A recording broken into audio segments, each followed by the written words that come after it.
Muy buena tarde. Que el Maestro Jesús nos ilumine para la disertación, para la adquisición de este conocimiento y posterior vivencia del mismo. Es un tema que sin duda ha venido siendo objeto de mucho estudio a lo largo del tiempo. Y el hombre se ha venido devanando los sesos para poder conocer el origen tanto del hombre en su constitución como del universo. Y anoche precisamente nos recordaba nuestro querido Divaldo la situación de San Agustín, que ya tenía preparada. Cuando en la costa norte de África, en Hipona, él, con su cabeza muy turbada por tanto pensar alrededor de cuál sería el origen del hombre y tantas otras cosas, caminando por la playa encontró a ese niño que con un huequito en la tierra iba con sus manos, traía el agua del mar y la echaba en el huequito, y él, observándolo, le pregunta que qué hace. Y él simplemente expresa que pretende echar el agua del mar en ese hueco. Y él le dice, pero esto es imposible.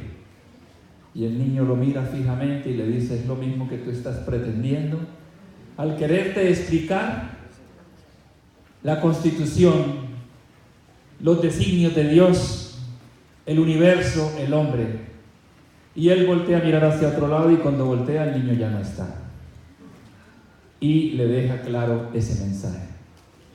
Esta historia, que repito, que escuchamos anoche de nuestro querido Divaldo, representa tanto de lo que el hombre ha venido haciendo a través del tiempo, a través de la historia, y aunque con más luces hoy día, continúa haciendo. Continúa investigando las profundidades del saber. Y para entrar en materia con el libro La Génesis, que es el que nos compete estudiar, no lo hagamos sin primero abordar el libro de los espíritus. Y Kardec pregunta, en la pregunta 17, ¿es dado al hombre conocer el principio de las cosas? Y con la sabiduría de los guías de la humanidad dicen no. Pero es necesario ir más allá al complemento de la respuesta. Dios no permite que todo sea revelado al hombre en la tierra. Entonces, hay un no rotundo, pero hay una esperanza. Hay unas condiciones para que nosotros podamos continuar. Y continúa Kardec en la siguiente pregunta. ¿El hombre penetrará algún día el misterio de las cosas ocultas? Y siguen los guías de la humanidad respondiendo. El velo se levanta ante él a medida que se purifica. No obstante, para comprender ciertas cosas necesita facultades que no posee aún. Y hay una condición muy clara, y es la necesidad de nosotros purificarnos. Además del conocimiento que con el tiempo nosotros vamos adquiriendo. Mas continúa Kardec en la siguiente pregunta. ¿No puede entonces el hombre, bueno, el entonces es mío, por medio de las investigaciones de la ciencia penetrar algunos de los secretos de la naturaleza? La mayéutica era clara en sus preguntas. Y continúan respondiendo. La ciencia ha sido dada al hombre para su adelanto en todas las cosas, pero él no puede sobrepasar los límites que Dios ha fijado. Y empezamos nosotros a ver desde aquí que la ciencia realmente, ante el título de esta disertación, que es el papel de ella en el Génesis del hombre y del universo, tiene un espacio reservado. Un espacio que debe ocupar en el momento indicado. Y ahí ya los mismos espíritus superiores dicen que ha sido dada al hombre para que él pueda continuar progresando. Entonces, a través de la historia, el génesis del hombre, del universo, ha estado estrechamente ligado a las religiones. La religión ha venido desde los primeros momentos estableciendo esquemas, cuadros que el hombre ha ido adoptando para credibilidad establecida por la Iglesia y que a lo largo del tiempo han venido sufriendo cambios. Es por eso que ese génesis, con ciencia, después sin ciencia al comienzo, ha estado ligado definitivamente a los esquemas que la religión estableció desde un comienzo. Y dice, en los tiempos primitivos los medios de observación eran necesariamente muy imperfectos. De modo que las primeras teorías acerca del sistema del mundo estaban plagadas de errores groseros. Empezando por el momento en el que se consideró que la Tierra era plana. Como podemos observar. ¿Sí? Entonces, todo ese estudio, toda esa investigación ha venido siendo de gran utilidad para que a través del tiempo nosotros podamos ir esclareciéndonos acerca de si esos esquemas que la religión nos presentó desde el comienzo eran los que debían mantenerse o eran objeto de cambio, debían ser objeto de cambio. Y por eso desde el primer momento hubo esa pugna entre la Iglesia y la ciencia. El abismo que ha venido habiendo entre el uno y el otro y que no ha permitido que el progreso de la humanidad se haya venido dando como debería ser, como debiera ser. Los científicos alando hacia esos tubos de ensayo en el laboratorio y los religiosos con su Biblia debajo del brazo sin observar más nada que los conceptos allí estipulados, como ya dijimos antes, plagados de muchos errores, de muchas alegorías que no aplican al día de hoy para nosotros. ¿Sí? Y la ciencia empieza a presentarse y conocemos nosotros, como también decía anoche Divaldo, Galileo Galilei hace un importante aporte cuando empieza a estudiar la profundidad del espacio con el telescopio. Y esto ha venido evolucionando para llegar hoy en día a equipos tan sofisticados que nos permiten a nosotros tener más conocimiento cada vez, mayor esclarecimiento cada vez, más claridad acerca de lo que somos, de dónde venimos, cómo estamos, ¿ya? Y sin embargo, muchos han venido aún ante los descubrimientos de la ciencia rechazando sus descubrimientos. ¿Por qué? Porque tenía la religión que aceptar cambios en la Biblia. Y este es Josué. Josué, que según la Biblia era el sistema geocéntrico y no el heliocéntrico el que imperaba, porque era el sol el que giraba alrededor de la tierra. Y eso fue lo que le permitió a Josué decir, entonces Josué habló a Jehová y le dijo, sol detente en Gabón y tú luna en el valle de Ajalón. El sol se paró en medio del cielo y no se apresuró a ponerse. Fue la vez que Jehová hizo caso al hombre porque Jehová peleaba por Israel. Conceptos llamados a estar renovados en la Biblia. Y esto ocurrió para que Josué pudiera ganar una batalla. Y como dicen investigadores, no son palabras mías, uno de los mayores genocidas de la historia, asesinando ancianos, niños, adultos, de todo. Entonces, es cuando precisamente la religión empieza a encontrar que la ciencia tiene que cambiar. En el siglo XIX, el siglo de la luz, considerado así, ¿consiguió la ciencia resolver todas las dificultades del problema de la Génesis? Por supuesto que no. Pero es indiscutible que demolió definitivamente todos los errores capitales.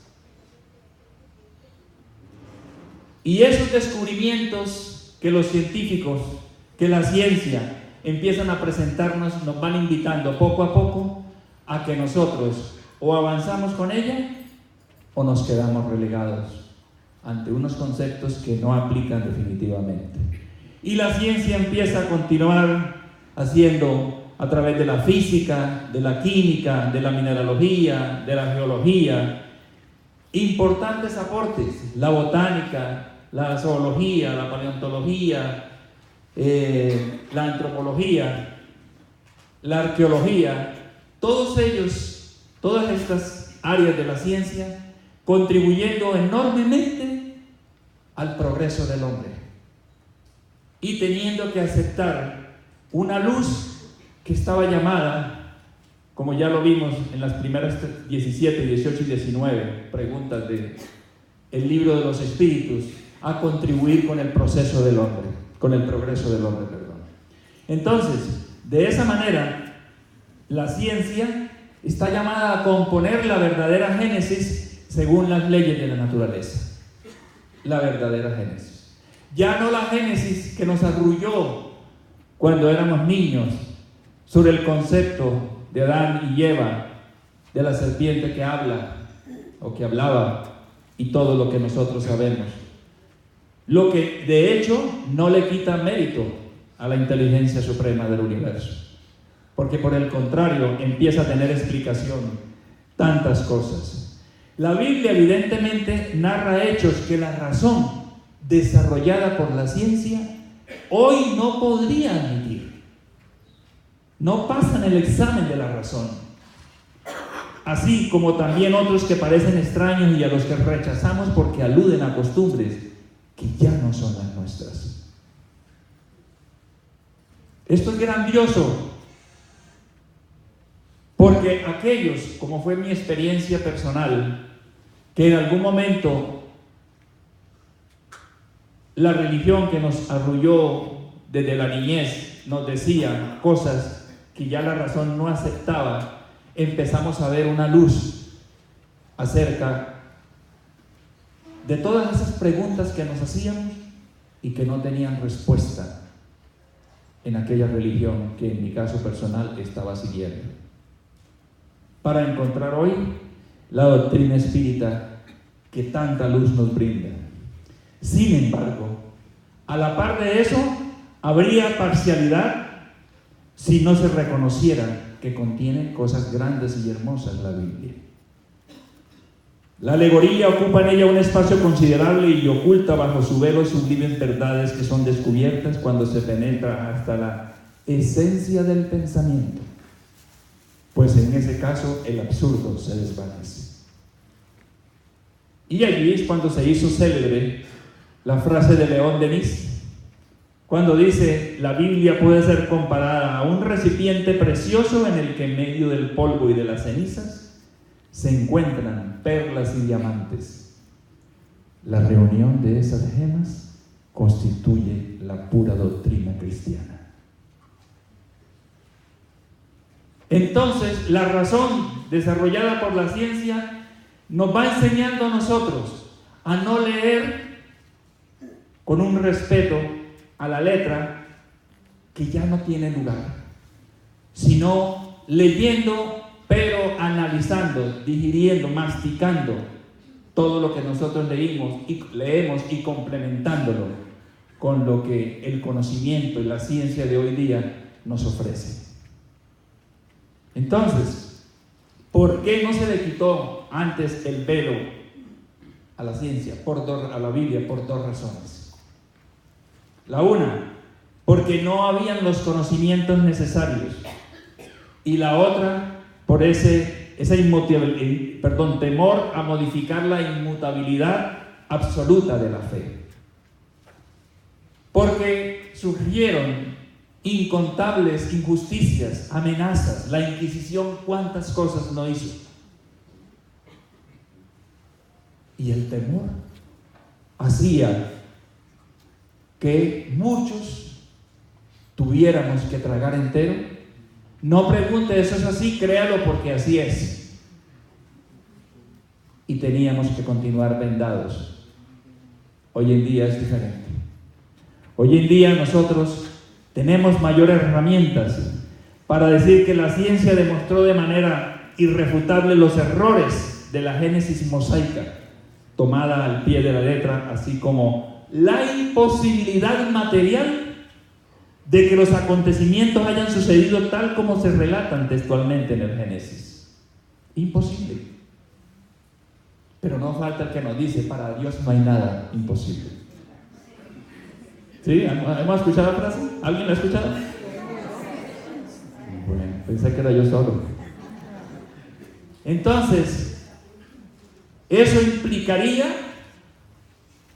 seguir estableciendo el abismo entre la religión y la ciencia si nosotros definitivamente no le damos cabida a esa ciencia en lo que a nuestro alrededor a diario tenemos, que son los hechos. ¿De acuerdo? Entonces, ¿qué ha venido haciendo la religión en muchos casos? Proscribir, para poder mantener su punto de vista. Y en ese sentido, ¿qué es mejor? ¿Quién debe vencer? ¿El que sostiene que 2 más 2 son 5 y rechaza una verificación? ¿O el que afirma que 2 más 2 son 4 y prueba lo que dice? Yo pensé que era la otra. Entonces, desde ese punto de vista, cabe decirse, si es así, ¿la Biblia es una revelación divina o no? Porque es lo que se nos dice, que es una revelación divina. Si es una revelación divina, entonces, qué pena, Dios se equivocó. Si no es una revelación divina, entonces, ¿quiere eso decir que muchos de los conceptos que allí surgieron y que se encuentran anotados en el texto bíblico son solo conceptos del hombre e interpretaciones del hombre? Entonces, de esa manera, el hecho de que la religión haya sufrido algún daño no es problema de la ciencia, en absoluto, sino de interpretaciones que de manera absolutista el hombre estableció desde los tiempos primitivos y que llevó a vida o muerte desde cualquier punto de vista. Siendo así, ¿cómo esas leyes son obra de Dios? No pueden ser contrarias a las religiones que se basan en la verdad. Lanzar un anatema al progreso porque atenta contra la religión es lanzarlo contra la misma obra de Dios, contra el mismo Dios. Y hay quienes prefieren seguir guardando silencio. Entonces, si la religión se niega a avanzar junto con la ciencia, esta avanzará a solas. La ciencia continuará adelante, discretamente, paulatinamente, evidenciando con sus hechos todo lo que día a día demuestra. Ahora iluminada por el Consolador que Cristo nos prometiera. Entonces, solamente las religiones estancadas son las que pueden temer a los descubrimientos de la ciencia. Aquellas religiones que prefirieron quedarse en el pasado, que se han resistido a modificar conceptos. Entonces, una religión que no estuviese acerca de ningún punto en contradicción con las leyes de la naturaleza, no tendría nada que temer al progreso y sería invulnerable. ¿Claro? Bien. Entonces, ese génesis del hombre es en dos sentidos: el mundo material y la humanidad, formada de dos partes: la parte corporal y la parte espiritual. Porque ya no es solamente el origen del cuerpo material, del cuerpo carnal. Ya sabemos nosotros que hay un principio que rige ese cuerpo. Y en ese sentido, la filosofía ha venido aportando, queriendo aportar. Sin embargo, esas atribuciones pertenecen más particularmente a sus estudios. Apenas ha formulado sobre el punto en cuestión sistemas contradictorios que van desde la más pura espiritualidad hasta la negación del principio espiritual, incluso la negación de Dios. La misma filosofía. ¿Sí? Desconociendo lo más importante para el hombre, y es: ¿para dónde vamos? ¿De dónde venimos? ¿Por qué vivimos como vivimos? Su pasado, su porvenir, es lo que realmente se torna importante para el hombre.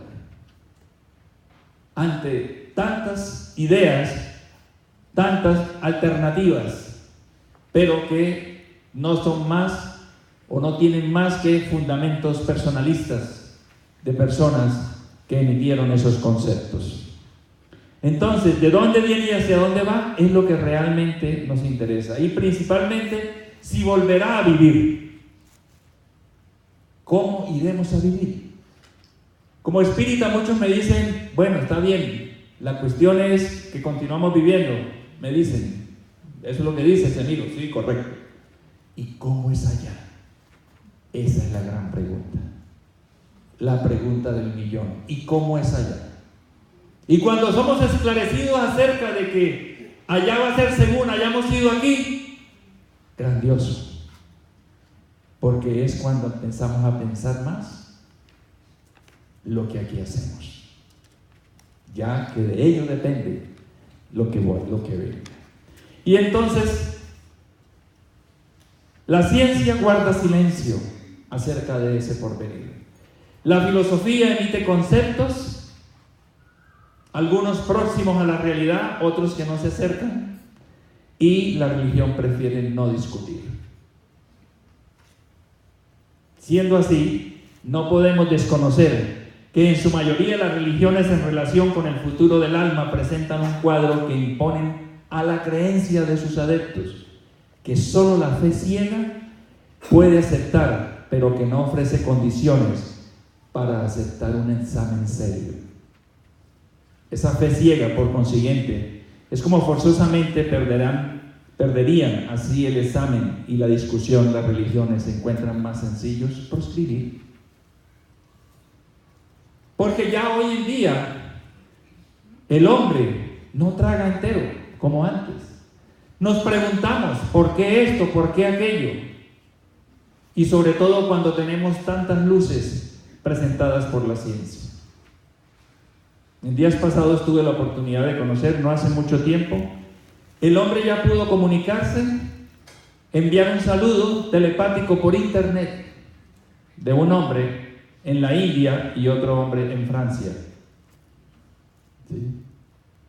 A través de un método que se llama estimulación transcraneal. Entonces miren ustedes, está caminando el tema de que podamos comunicar un cerebro en determinado punto con otro, en ese caso eran 8.000 kilómetros de distancia, muy distante, un cerebro comunicándose con otro, sin el verbo, sin la escritura. Y continúa la ciencia haciendo descubrimientos.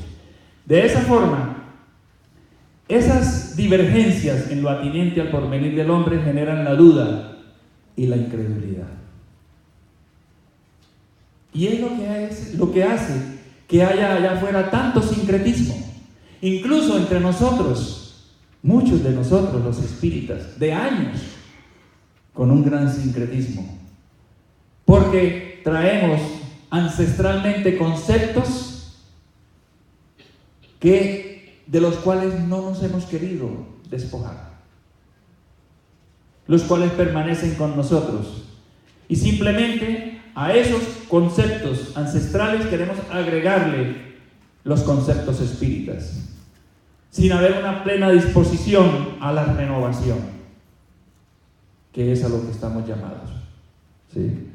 Entonces, la incertidumbre acerca de las cosas de la vida futura hace que el hombre se arroje poseído por una especie de frenesí sobre las cosas de la vida material, que es lo que principalmente está llamado el espiritismo a combatir, que es el materialismo.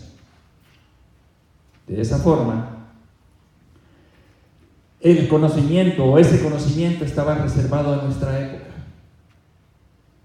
como el de las leyes de la materia fue obra de los 2 últimos siglos. Y es en nuestra época que el Cristo trae desde el 18 de abril de 1857 el Consolador que nos prometiera. Ese Consolador que definitivamente nos da una luz como la humanidad no la había tenido antes. Porque hasta el presente el estudio del principio espiritual comprendido dentro de la metafísica fue puramente especulativo y teórico. En el espiritismo es absolutamente experimental.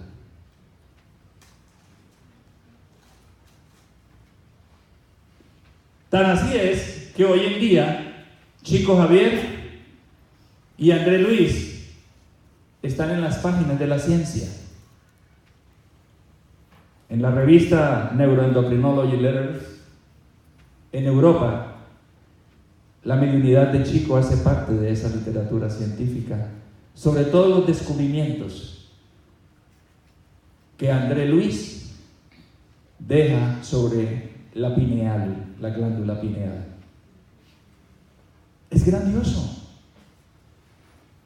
que 60 años después de que André Luis a través de Chico hubiera brindado toda la información sobre la glándula pineal, hoy en día la ciencia esté demostrando lo que el espiritismo ha establecido, ha dicho. Y esta es solamente una muestra de tantos aportes que el espiritismo ha hecho, que la ciencia poco a poco ha ido tomando. Así como los casos de perturbación ya son aceptados, la obsesión es aceptada por la Organización Mundial de la Salud.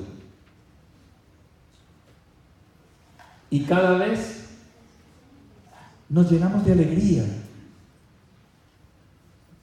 de saber que estamos en el lugar indicado, con la filosofía indicada, con el conocimiento indicado, que contribuye a nuestro crecimiento, a nuestra trascendencia, guiados por la luz que el Cristo nos prometiera.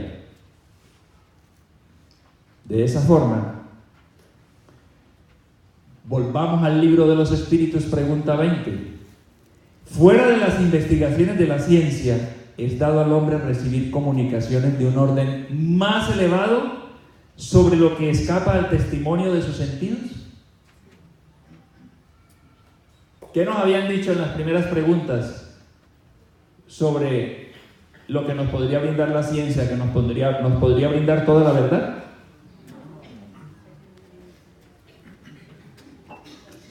Y Kardec sabiamente pregunta, fuera de las investigaciones de la ciencia, ¿hay algo más?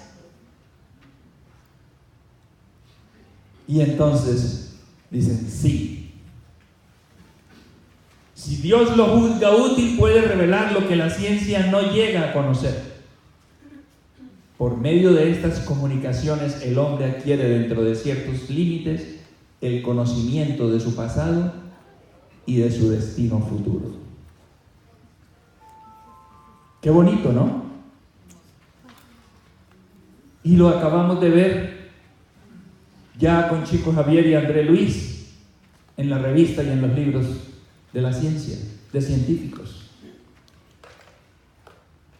Obviamente, si la divinidad lo considera útil, porque muchos de nosotros quisiéramos no solamente saber sobre la pineal, sino también el número de la lotería o cosas similares, ¿no?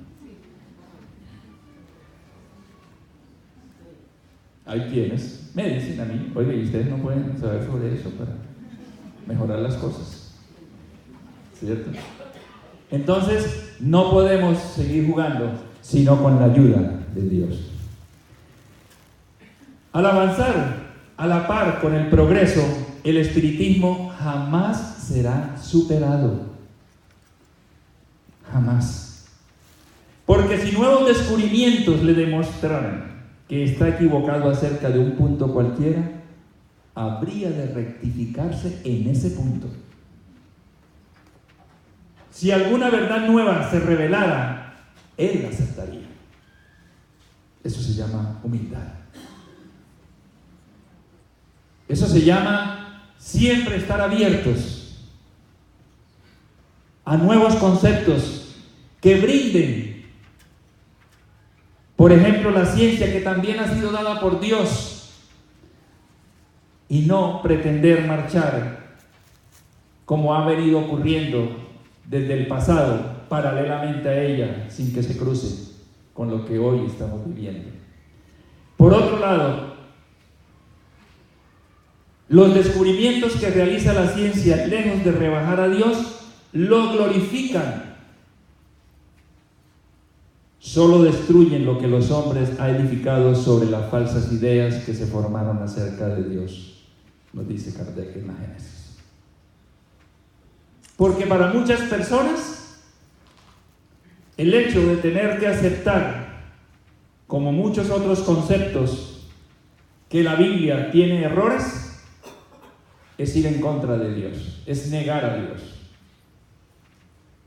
Quienes quieran profundizar un poco más, les invito a que lean Cristianismo y Espiritismo de León Denis, entre otros, donde conocemos de garrafales errores, contradicciones que hay en la Biblia. Ojo, no olvidemos lo que también dijo León Denis, que es un vaso lleno de polvos y ceniza en medio del cual se encuentran gemas preciosas.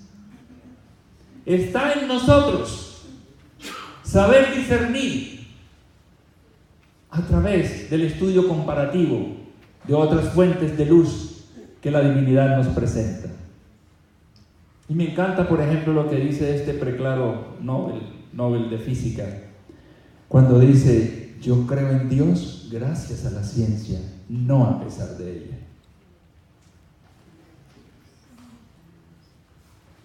¿Ah?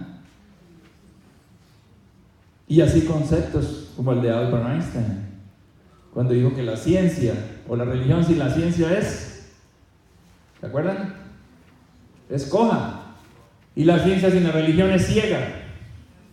Porque debemos marchar en nuestros corazones con la ciencia y la espiritualidad de la mano. Hay personas que dicen: no, a mí esa parte científica del espiritismo no. Yo voy con la parte moral. Si estamos llamados a crecer intelecto moralmente, o estudiamos la parte científica de la doctrina, o nos estaremos quedando relegados. Y eso ameritará nuevas existencias donde tengamos que volcarnos más a la parte científica. Como tampoco podemos decir: no, yo eso de Jesús y a mí déjenme con la ciencia. Tampoco. Tenemos que marchar. Y nosotros como espíritas estamos llamados, ¿sí?, a allanar cada vez más el abismo existente entre la ciencia y la religión, para que de la mano puedan marchar juntas, iluminando nuestro progreso para un futuro próximo, para ese futuro de transición en el que ya estamos. Entonces,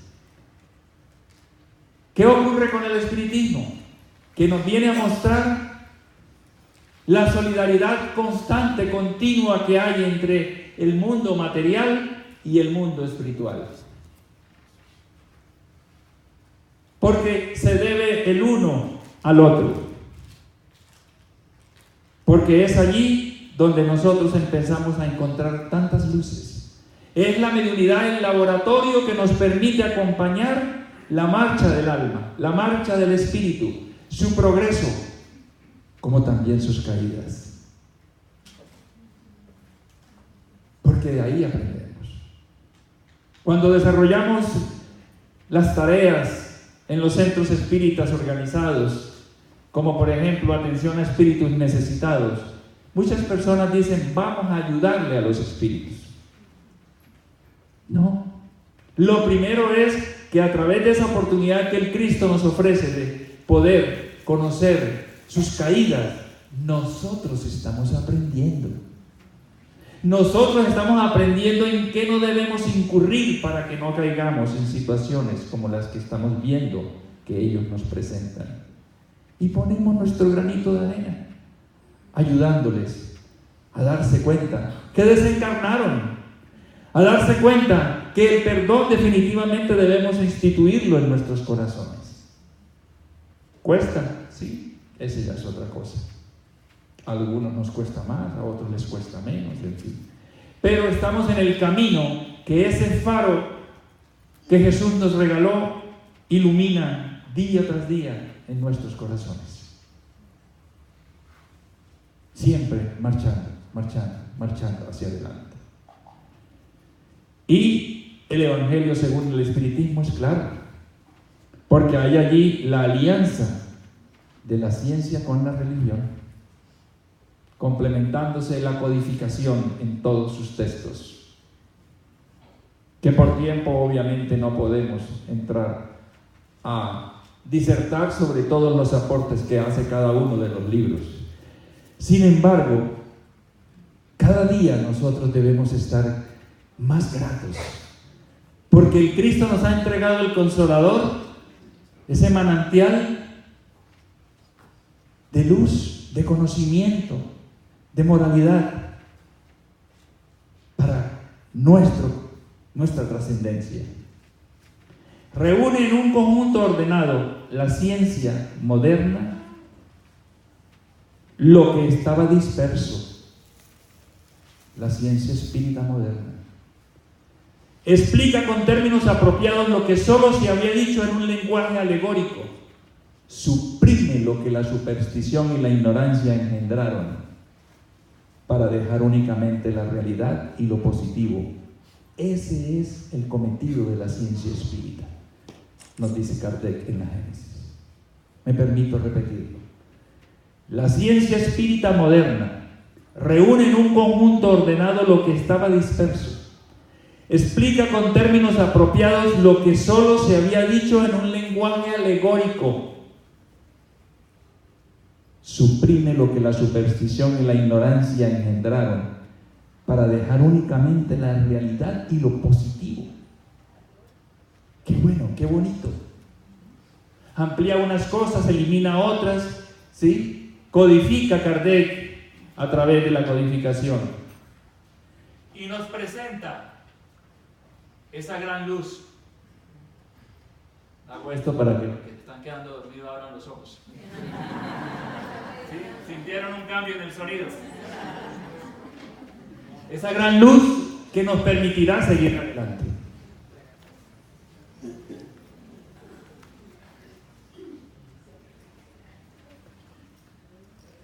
Y Juana de Ángeles dice: el universo es la condensación del amor de Dios. ¡Qué bello!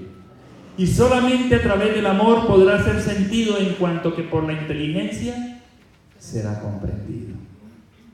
¡Qué gran Dios! Solamente a través del amor podrá ser sentido, en cuanto a que por la inteligencia será comprendido. Entonces, ¿debemos trabajar solo en el conocimiento? No. ¿Debemos solamente dedicarnos a amar, importándonos que la ciencia progrese o no? Tenemos que transitar de la mano del corazón y de la ciencia. Es decir, ciencia al lado de lo hermoso, de lo sutil. Eso. Y Juana dice, la llama del intelecto no prescinde del aceite del corazón para arder con la potencia necesaria a la producción de luz y calor, suficientes para mantener el fuego de la felicidad. Entonces, no nos neguemos a esos conceptos técnicos difíciles. Nuestro querido hermano Nabor acabó de hacer una exposición bastante técnica. La cuestión no es sacar el celular y empezar a mirar Instagram, Facebook, porque es que eso está duro de roer, como pude observar, sobre todo en la parte de atrás. La cuestión es, tengo una gran falencia en ese campo. Voy a investigar, voy a leer, voy a averiguar qué es eso de cuántica. Pero vamos también a estudiar la esencia del pensamiento de Jesús para poder marchar por el sendero que el Cristo nos ha trazado en esta existencia, iluminados por el Consolador que nos prometiera, acercándonos cada día más a Él, cada día un paso más, cortico, pero cada día más a Él. Que Dios les bendiga. Muchas gracias.